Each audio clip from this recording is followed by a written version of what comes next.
In the stillness of Christmas Day, on December 25, 2008, inside a quiet home in Weston, Connecticut, Eartha Kitt, 81 years old, a woman who had spent more than half a century turning nightclubs into cathedrals of smoke and desire, who had purred Santa Baby into the bloodstream of pop culture back in 1953, who had once stepped onto American television as Catwoman and made a generation forget how to breathe, who had danced between Hollywood sets, Broadway lights, and world stages with the posture of someone untouchable, was dying of colorectal cancer while the rest of the country wrapped gifts, poured champagne, and played songs that still carried her voice like a spell.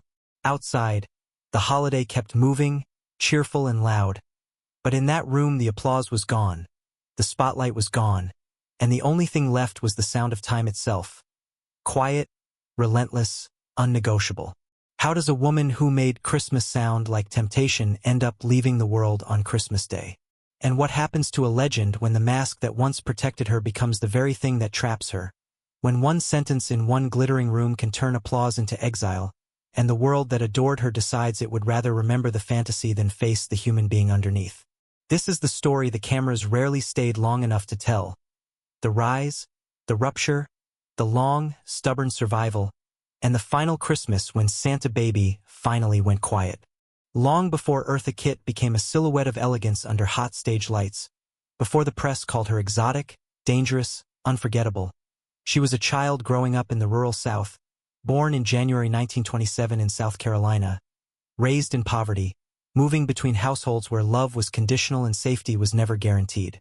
Her childhood was marked by violence and displacement, a life of being reminded, directly and indirectly, that she did not fully belong anywhere. That early instability carved something permanent into her character. She learned, very young, that survival depended on control. Control of her voice, her body, her reactions, her emotions. Vulnerability was a luxury she could not afford. By the time she reached New York City in the 1940s, that instinct had hardened into discipline. Dance became her first weapon, music her second. She absorbed languages, accents, rhythms, and mannerisms the way other performers memorized lines. When she sang, she did not just deliver notes. She constructed a persona that was sharp, self-possessed, and impossible to ignore. Nightclubs filled with cigarette smoke and low laughter became her proving ground. Audiences leaned forward when she spoke. They held their breath when she paused. She understood timing not just in music, but in power. The breakthrough came quickly. By the early 1950s, Eartha Kitt was recording, touring, and stepping into a public image that seemed effortless. The confident seductress who knew exactly what she was doing and enjoyed every second of it. In 1953, when Santa Baby was released, it didn't just become a hit. It became a cultural moment. Christmas, a season usually wrapped in innocence, suddenly had a voice that smiled knowingly at the camera. The song cemented her reputation forever. To the public, Eartha Kitt was fearless, witty, sexually liberated, and emotionally invincible. Hollywood followed. Film roles, Broadway stages, international tours, and finally, in 1967, television immortality as Catwoman on Batman. Millions watched her glide across screens with a mix of danger and humor that no one else could replicate. The image was complete. Eartha Kitt was a woman in total command of herself, a performer who seemed immune to rejection, heartbreak, or doubt. But when the cameras shut off and the applause faded, the question lingered quietly in the dark. What happens to a woman who has spent her entire life turning strength into armor? And how long can anyone live inside a role before it starts to suffocate the person underneath? By the early 1960s, Eartha Kitt had perfected the art of control. On stage, she moved with precision, every gesture measured, every pause deliberate. Nightclubs fell silent when she spoke, not because she demanded attention, but because she expected it. Smoke curled above small tables, glasses clinked softly, and somewhere between a low laugh and a purr, she pulled audiences into her orbit. This was not chaos. This was mastery. She knew exactly what the world wanted from her, and she gave it just enough to keep them leaning forward, never enough to let them own her. Behind that mastery was the mask. The mask was not just glamour, it was protection.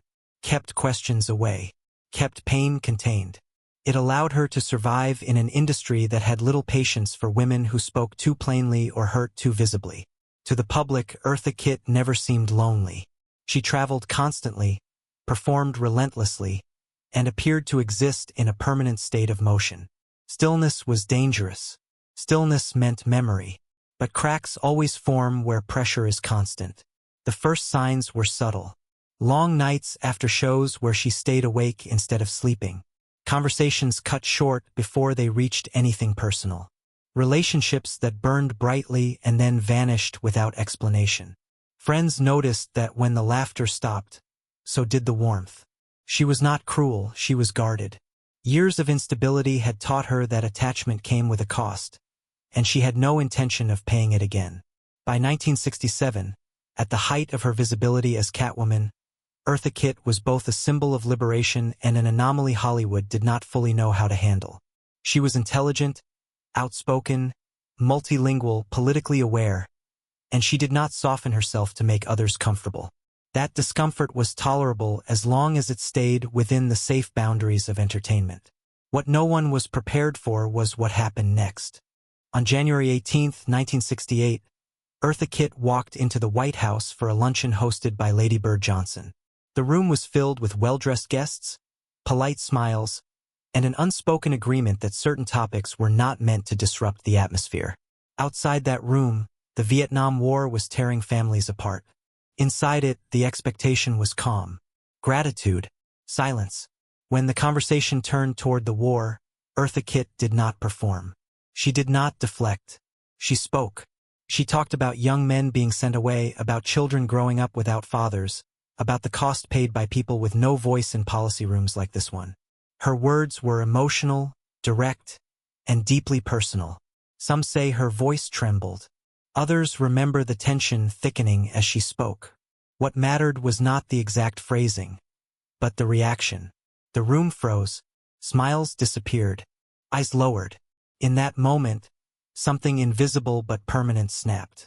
Within hours, reports framed her not as a concerned citizen, but as unstable, inappropriate, ungrateful. Headlines reduced her sincerity to spectacle. Invitations stopped arriving. Calls went unanswered. Projects quietly evaporated. The same industry that had celebrated her confidence now recoiled from her refusal to stay decorative. How does a career disappear without an announcement?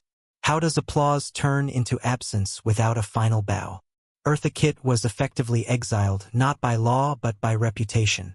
She left the United States and began performing overseas, building a second life in Europe and Asia.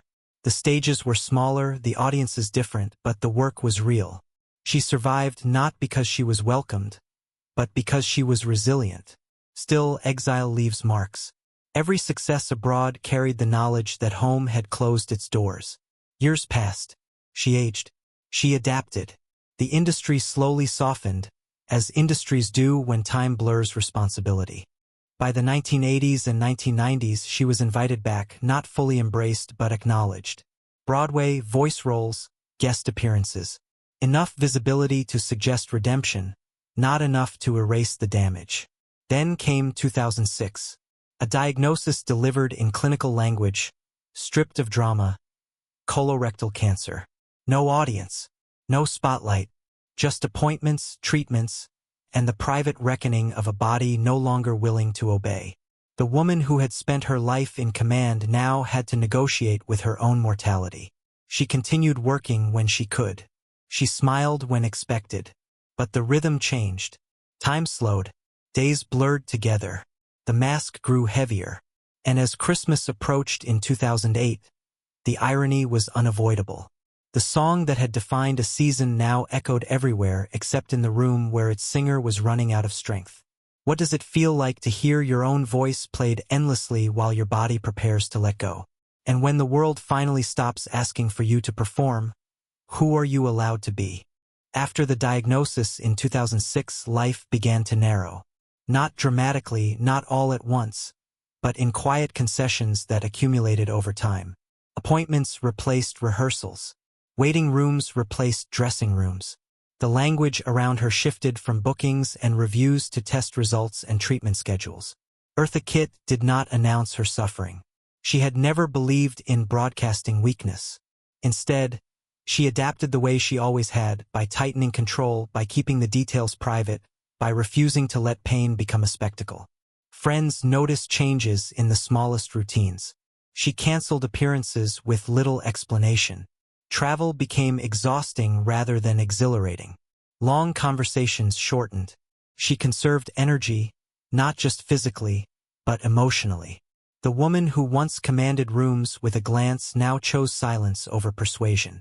Some evenings, she sat alone, listening rather than speaking, letting other people fill the space she used to dominate. There was no dramatic fall from the stage, no public breakdown, no final performance announced as a farewell. The unraveling was slower than that, more human. She had spent decades being sharp, composed, impenetrable, and now her body forced her to confront a truth she could not outmaneuver. Strength was no longer enough. As treatments progressed, time began to fold in on itself. Days felt shorter, nights longer. The past intruded more often than the future. Old interviews replayed on television. Clips from her early performances resurfaced during holiday programming. Her younger self moving effortlessly, smiling with a confidence that now felt distant. Watching those images was both comforting and cruel. They reminded her of everything she had survived, and everything she no longer had the energy to fight. The irony of Christmas grew heavier with each passing year. Stores filled with decorations. Radios replayed familiar melodies. Santa Baby drifted through public spaces, playful and timeless, while its creator lived quietly, increasingly confined. People sang along without thinking about the woman behind the voice. They rarely do. In the final months of 2008, the world outside continued its rituals uninterrupted. Inside her home in Weston, Connecticut, life slowed to a careful pace. Mornings were quieter. Conversations were shorter. The woman who had once filled theaters now measured her days in moments of rest. There were no crowds, no applause, just the presence of those closest to her, and the steady awareness that time was closing in. On December 25th, while families gathered around tables and children tore into wrapping paper, Eartha Kitt's long fight came to an end. She was 81 years old. There were no flashing cameras, no breaking news banners, just a quiet passing on a day defined by noise and celebration. The contrast was unavoidable. The woman whose voice had helped define the sound of Christmas left the world on Christmas Day, as if the season itself were closing a circle. And in that stillness, one question lingered long after the headlines faded. What does it cost to spend a lifetime being strong when the world never learns how to hold you when you finally need it? Eartha Kitt's story does not end with a scandal, a courtroom, or a dramatic apology written decades too late. It ends with a quieter truth, one that feels less satisfying, but far more human. She lived in a world that celebrated her confidence as long as it remained entertaining, flirtatious, and safe. The moment that confidence crossed into honesty, the applause wavered. When she spoke from pain rather than performance, the room turned cold. For years, she had been praised for her fearlessness, yet punished for using it outside the stage. The mask that once protected her from poverty, from violence, from being discarded, slowly became a requirement. Audiences wanted Eartha Kitt to be sharp, seductive, and untouchable forever. There was no script for her vulnerability, no role where she was allowed to be uncertain, afraid, or tired. Her life reveals a familiar contradiction of fame. Applause is conditional. Love is transactional. The world rewards you for surviving trauma, but withdraws when that survival turns into confrontation. Eartha Kitt paid the price of being honest in a culture that prefers its icons decorative and compliant.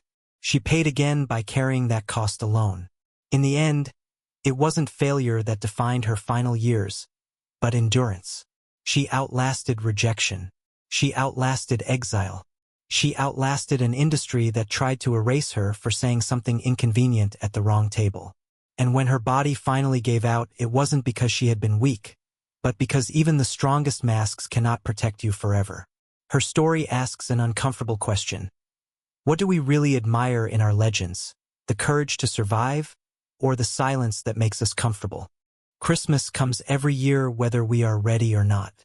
Songs repeat. Traditions loop. Voices from the past return as if nothing has changed. Somewhere, every December, Santa Baby still plays, playful, confident, eternal. But on December 25, 2008, the woman behind that voice was gone. Not as a symbol, not as a fantasy, just as a human being who had spent a lifetime performing strength and who died quietly when the performance was no longer possible. There were no final words broadcast to the world, no farewell tour, no carefully managed goodbye, just a room without applause, a season still singing, and a life that finally no longer needed to prove anything. Eartha Kitt taught the world how desire could sound like power. What her final chapter teaches us is something else entirely, that behind every flawless image is a person negotiating fear, memory, and exhaustion. That legends do not break because they are weak, but because they are asked to carry more than anyone should alone. Because in the end, the thing she may have wanted most was not to be admired, but to be understood. And perhaps the greatest tribute we can offer now is to listen more carefully to the people we celebrate before the music keeps playing without them.